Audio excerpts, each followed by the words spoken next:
Welcome to your Daily Threat Intelligence Briefing. Today is Wednesday, November 8th, 2023, and this is presented by the Dark Web Detective. In recent news, BlueNoroff Hackers, known for their financial crimes, have been reported by BleepingComputer to target Mac users with a novel malware, ObjCShellz, allowing remote shell access on infected devices. Meanwhile, a fraudulent Ledger Live app in the Microsoft Store duped users out of $768,000 in cryptocurrency by posing as a legitimate crypto management tool. Additionally, the Ontario-based shared services provider transForm has disclosed a ransomware attack affecting over 250,000 patients. First, we're going to examine the IBM X-Force article that was published by their researchers who have flagged down a new variant of the notorious bootloader malware known as Gootbot. This variant marks a significant shift in tactics by cybercriminals who have been using SEO poisoning to trick users into downloading malicious payloads disguised as legitimate business documents. Gootbot is sophisticated in its evasion techniques. Unlike its predecessors, it operates using a network of compromised WordPress sites, making it harder to track and stop since each Gootbot sample reports a different hard-coded C2 server. The infection process is sneaky and multifaceted. Victims are lured to download a file that unleashes a JavaScript file. This file then schedules tasks to maintain persistence and proceeds to run a PowerShell script, collecting system information and setting the stage for further malicious activities. One of those activities is to establish Gootbot, which not only harvests data, but also allows attackers to move laterally across networks. By communicating with its C2 server every minute, Gootbot can execute additional PowerShell tasks, widening the scope of the attack. In our second story, we have the North Korean hacker group BlueNoroff, who is actively targeting macOS users with a new malware dubbed ObjCShellz, which facilitates remote access to compromised Macs. Recognized for their financial crimes, BlueNoroff has a history of attacking cryptocurrency platforms and various financial entities worldwide. GEMS malware researchers have identified ObjCShellz malware, which communicates with a command and control domain set up to appear like a legitimate cryptocurrency exchange. This domain is actually a facade for BlueNoroff's operations used to reach out to potential targets under the pretense of beneficial partnerships or investments.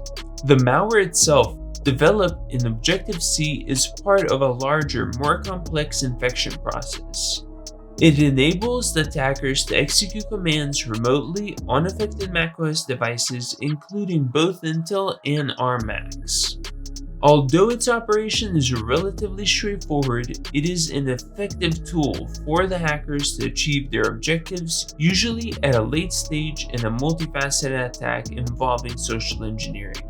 BlueNoroff, which operates under the larger Lazarus Group umbrella, has been linked to numerous international attacks on cryptocurrency startups, and the US government sanctioned them along with other associated groups for their role in directing stolen assets back to the North Korean regime. According to the United Nations report, these groups have cumulatively siphoned an estimated $2 billion through cyber attacks on financial institutions and cryptocurrency exchanges. Notably, FBI investigations tied BlueNoroff to the massive hack of Axie Infinity Ronin Network Bridge, where they looted hundreds of millions in cryptocurrency. And for our last story of the threat landscape overview, we have a fake Ledger Live app named Ledger Live Web3 in the Microsoft Store, which has reportedly scammed users out of approximately $768,000 in cryptocurrency. The app, which appeared on the Microsoft Store since at least October 19th, was only recently identified as fraudulent, leading to its removal. Cryptocurrency enthusiasts like ZachXBT sounded the alarm about the phony applications on November 5th, which was subsequently removed by Microsoft on the same day. However, by that time, the scammers had already transferred a substantial amount of cryptocurrency from their victims. The fraudulent app didn't put too much effort into appearing genuine, as evidenced by its copy description from the legitimate app's Apple Store listing and the lack of credible ratings, supporting the just a 5-star review from a so-called official dev. ZachXPT's warnings came after he was contacted by several victims who had lost funds to the scam. One of the victims shared on Reddit how they had lost their life savings of $26,500 shortly after entering the recovery seed phrase into the fake Ledger Live app. A second wallet linked to the scam accumulated around $180,000 from unspecified victims. And now for our vulnerability dispatch. Veeam has recently taken on decisive actions to fortify the security of its Veeam One IT monitoring and analytics tool by resolving multiple vulnerabilities, including 2 that were deemed critical due to their severity and potential impact. The most severe vulnerability, tagged as CVE 2023-38547 and with a CVSS score of 9.9 out of 10, posed a significant risk by allowing an unauthenticated attacker to extract information about the SQL Server connection the Veeam One uses, potentially enabling remote code execution.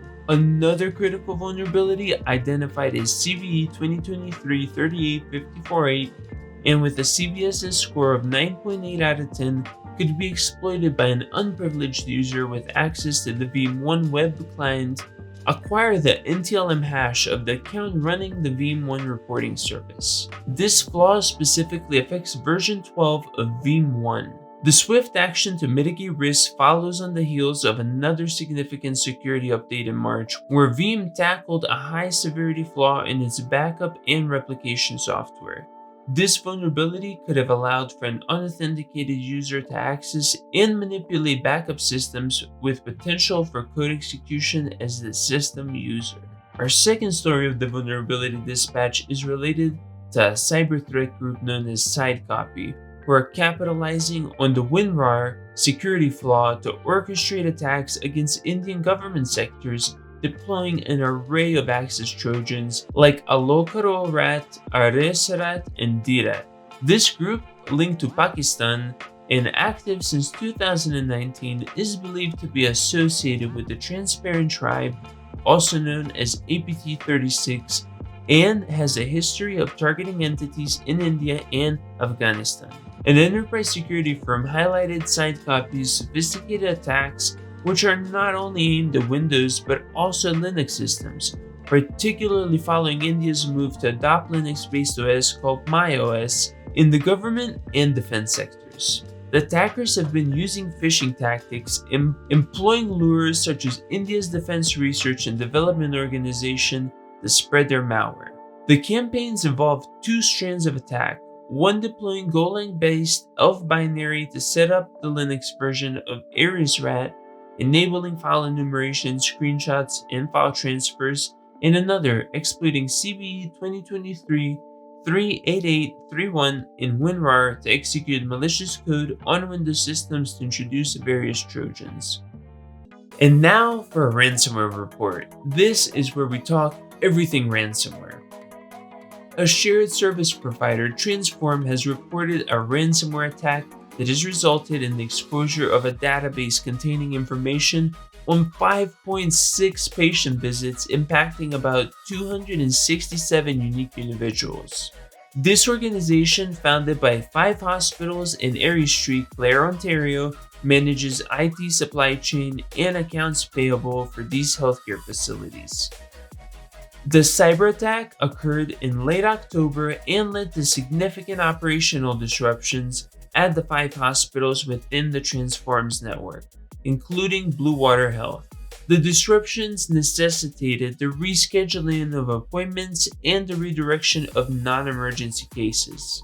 transForm has since confirmed the nature of the attack and the data exfiltration, but has stated their decision is not to pay the ransom. The compromised data includes a file server hosting employee data and a shared drive space utilized by the hospitals. Bluewater Health confirmed that the exposed data does not include clinical records. However, the specific stolen files are still under review.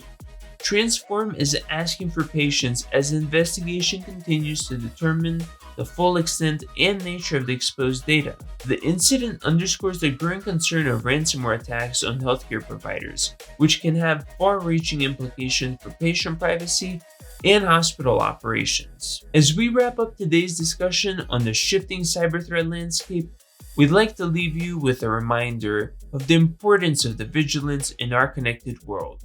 The tales of malware infiltration, fraudulent application, and ransomware breaches underscores the need for robust cybersecurity measures. Whether you're safeguarding your personal data or securing enterprise networks, staying ahead on these threats is more crucial than ever. So I wanted to thank you one more time for tuning into this podcast, keeping your software updated, your data backed up, and your digital life secured.